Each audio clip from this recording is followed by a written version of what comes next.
Right, good afternoon. My name is Chude Jidanwa and it's Robin Minds live on Channels Television. And Ebuka is away. You know, Ebuka is the man that sits on this chair every Sunday, but he's somewhere having fun and he has directed me to take over for today. But it's going to be an interesting show. We are going to talk about some of the burning issues in the country over the past week. Primary among them, the ASUU strike, which somehow or the other still appears to be on, and the matter of the new PDP and the ministers that were sent away. After that, we have one of the best guests that any interviewer can ask for, an African icon and a musician that anybody wants to be like. His name is Two-Face Innocent Idibia. So you know that you want to be with us on today's episode of Robin Minds. But before that, the major news items of the day, just bits and pieces. Tragedy first, sadly. The former governor of Ondo State, Olusegun Agagu, passed away 2 days ago. He was, apart from being governor of Ondo State, he was also Minister of Power at some point. He held positions in 2 ministries and was an official of the PDP. He was a good man by the accounts of all those who knew him. He was also a friend of our organization and and we pray that his family gets the strength at this difficult time and that his soul finds peace. Moving on from that to other news, the floods seem to have begun. Heavy rain destroyed over 100 houses in Zamfara over the past week, and floods washed over 300 houses in Plateau. That's a warning signal. We remember the floods from last time. Families are still recovering from the effects of that flood, and the warning signs are here already. Talking about floods and tsunamis, the one that hit the PDP still is causing confusion, and we don't know which is which. So first we hear that the PDP faction, the secretariat is closed down. Then the governor of Rivers says he wasn't allowed to get into his own office. And then the presidency says that, the PDP and then the police say that's not true. He had an illegal faction, an illegal office that he was opening in that state. Then 11 ministers leave in one fell swoop. I can't remember the last time in recent political history that happened. And somehow, it appeared to be ministers from the states whose governors moved over to the new PDP. And so you make your conclusions from that. But it appears that today, Mr. President, according to the dailies, is meeting with this group of 7 governors who are causing this confusion within the ranks of the PDP. Talking about confusion within the ranks, Warri finally had some peace and some calm over the past week. The Olu had indicated that he had given his life to Jesus Christ. And so because he had given his life to Jesus Christ, he would no longer be taking on the pagan names and paying allegiance to the gods. He seemed to have underestimated just how passionate the people were about their traditions. Everybody from powerful chief, Rita Lori Gebo, to, rank and file young people in the state went on a rampage, even having the governor of the state, Emmanuel Uduaha, stepping in to bring calm. Well, the Olu has rescinded his decision. We don't know if he has collected his life back from Christ, but he has decided that he will take the name that he was given when he accepted to become the Olu of Warri. Then the NANS, the Nigerian Association of Nigerian Students, which at any point in time has at least 3 factions. One of the factions, it appears, has impeached its president, Yinka Gbadebo, over what they call his Ghana Must Go protests and inability to give you true representation. You will also require, I was reading whynigeria.com this morning, and one of the factional presidents of the National Youth Council of Nigeria, Wale Ajani, was also saying that they themselves have hijacked NYCN and it's no longer portraying the values upon which it was set. Now, it is remarkable because these 2 organizations are the premier institutional bodies representing young people, the NANS on the one hand and the Youth Council on the other. And both of them are supposed to project new values for a new generation, for a new Nigeria. these are old problems. So, it's for those who are looking for hope in the younger generation, they will have to face the questions as to how ready these associations are to take over governance and leadership in our country. Then again, there are two protests that will be happening in the coming weeks. One is something called #OurNAS. Our NAS stands for our National Assembly. Young people seem to be upset. Well, older people as well seem to be upset about the amount of money that our legislators are earning for what they call very little work.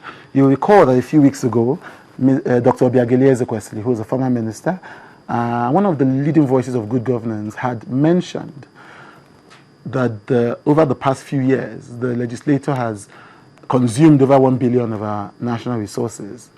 And people were up in arms. Well, once the assembly returns from its recess, people will be marching to its gates and demanding that something be done about what they call a largesse. In addition to that, activists, labor, journalists, and lawyers are not only moving against the new electricity tariffs that are about to suck the lives out of people, they say, but they are petitioning the United Nations to request that this suffering has become too much. So the United Nations has been told to step in to save Nigerians from the noose of the new electricity tariffs. Very little good news over the past week. Very, very little good news in what some will say has become a cliche for the Nigerian country. But then that's the country that we have, and that's what we have for the news session this morning. We will take a break. When we come back from the break, we will be talking about ASUU. We can't believe the strike is still on. We'll be talking about the matter of the old and new PDPs. And after that, Two-Face will be in the house. It's still rubbing minds. Right, welcome back. It's still rubbing minds. My name is Chude Jidonwa, standing in for your regular host, Ebuka Obiuchendo, who will be back, I assure you, next week. But before that, the news flash. The Abubakar Baraji, I hope I pronounced that right, led faction of the PDP, released a statement today, the 15th of September, requesting all members nationwide to embark on a period of fasting and prayers about the ongoing ASUU strike. The national chairman of the party has requested all, I'm not sure if it's the new or the old PDP, PDP members worldwide, to embark on 7 days fasting and prayers, commencing Monday, the 16th of September. This spiritual intervention is as a result of the concern for the plight of parents and our children due to the continued closure of public universities. Muslims all over the nation and abroad who are PDP members should close their fast this Friday, 20th of September 2013, at their places of worship. While Christians have a longer period, theirs will end on Sunday, 22nd of September, precisely at their places of worship. Therefore, it is concluded that the ASUU matter is a spiritual crisis. On the show today, we have two guests who may or may not be on this fast, who will be talking about the issues that have led us to this sorry point. Along the way, we'll also see if we have time to discuss the matter of the ministers who were sacked and the implications for, as they like to say, our no longer fledgling democracy. The first guest is Olabisi Ogunwale. He's a financial analyst, and he also moonlights every now and again as a writer and a social commentator. Welcome on the show. Thank you. Okay, and there is Stephen Adeleke. Stephen is Public Relations Officer of the Student Union Government of the Lagos State University. Welcome on the show. Thank you. Okay, so I started with that news flash, which appears to be funny, but some people will say, in light of the fact that we thought this strike would have ended by now. Even based on track record, the ASUU would declare a strike, there will be negotiations, the agreement would not be implemented, but then everybody goes back to work. But this time around, it appears nobody is shifting ground. So is it a matter for spiritual prayers? Thank you very much. I think the release which you just explained to us is nothing but a political gimmicks, which has been ongoing with our political lords, which we have in this nation. Because I don't really see, is it this time that Abubakar Baraja is now giving the release that we need spiritual intervention.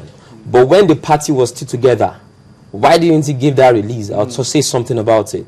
But they are only looking for a way for them to gain ground, and for the new faction which they have deviated from the main PDP. So they are only looking for a way to gain ground, and for us to see that yes, they have the interest of the student. So it's just politics. Just politics. So let's move that. Let's keep that aside. There's nothing spiritual about the strike. Right. So why is this strike not ending, in your opinion? All right. I'll drive home this point. The strike is not ending because we have selfish leaders. I wouldn't know how to explain the nature of our leaders. I see them as an unscrupulous element that they don't even believe in the education of our nation. Which leaders? The government or ASUU? We're not talking about ASUU. We're talking about the government. We're talking about the government.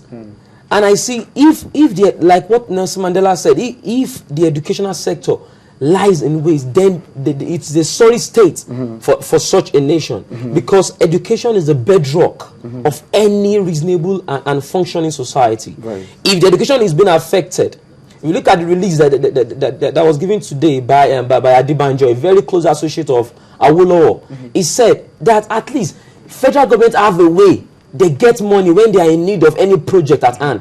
But now, why can't they go and borrow money if the Minister of Finance is giving us the excuse? She is giving us the excuse that the nation is short of cash, there is no money and all that.